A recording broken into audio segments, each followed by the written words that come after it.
What's up guys? It's Dial. With all the likes of the new phones out there on the market right now, such as the Galaxy, the new iPhones, the Pixel, and even some of the other competitors that are out there, it's hard sometimes making the decision of what's going to be the phone in your pocket going into 2021. I hope to help you answer that question today.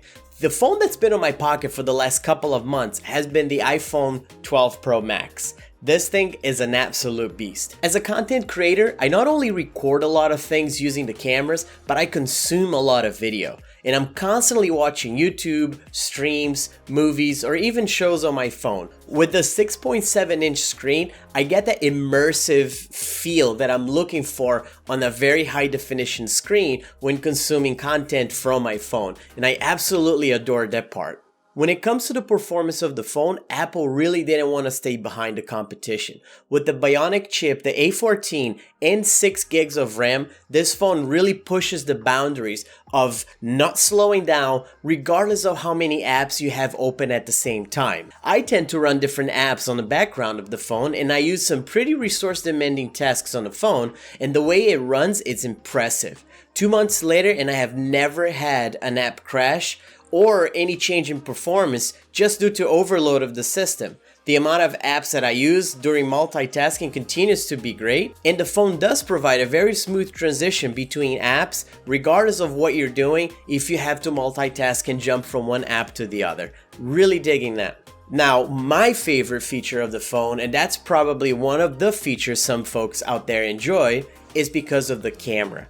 The iPhone 12 Pro Max has made the camera on this device probably one of the best I've ever used. As I mentioned, I record a lot of video, I take a lot of pictures, and this phone has really taken my photography and videography to a level that an amateur like myself didn't really expect to do. Just because of the different lenses and also the quality of the rendering due to the portrait mode and so on and so forth.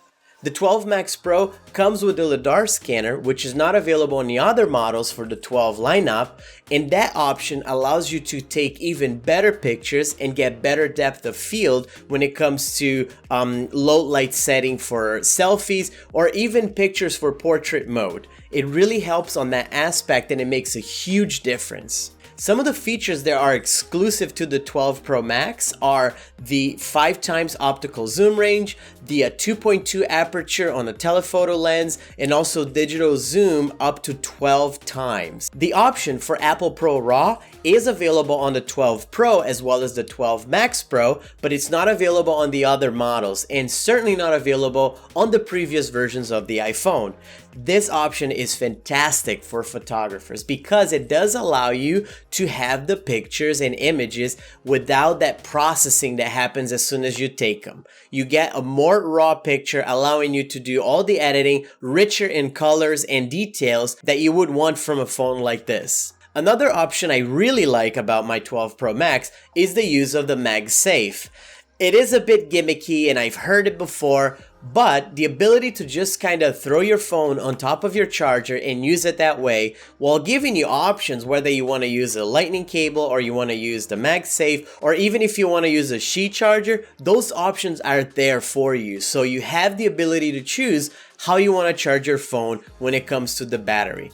And talking about battery, the battery life on this thing is an absolute beast. With my consumption and my battery usage, I tend to get about 1.5 days worth of battery on a full charge. So the battery life on my 12 Pro Max is a tangible difference and very noticeable from the X, which I had previously, and that was really noticeable. With the addition of widgets for iOS 14 and also the changes to security and also privacy, when it comes to a mobile operating system, I believe that Apple has really been shaping the future of what it should look like for this day and age. Not just on the software part, but some subtle additions to the hardware have also made a very big impact when it comes to choosing a phone like this. With the example of UWB. UWB stands for ultra wide band, which allows your phone to have what we call spatial awareness. So your phone understands what are some of the things around it because of that frequency.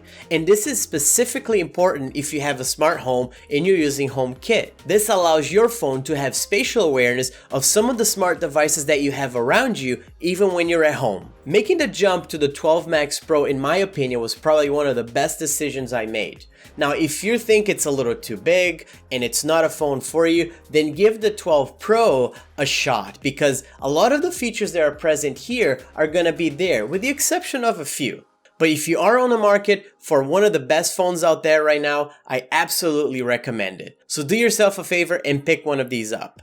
I'm gonna leave a video right here that talks about why I made the switch back into the iPhone using a previous version of the Galaxy. So definitely check that out, see for yourself what some of those reasons are and if they're good enough. And this about wraps it up for this one, guys. Thanks for watching, and until next time, I'm Dial. See ya.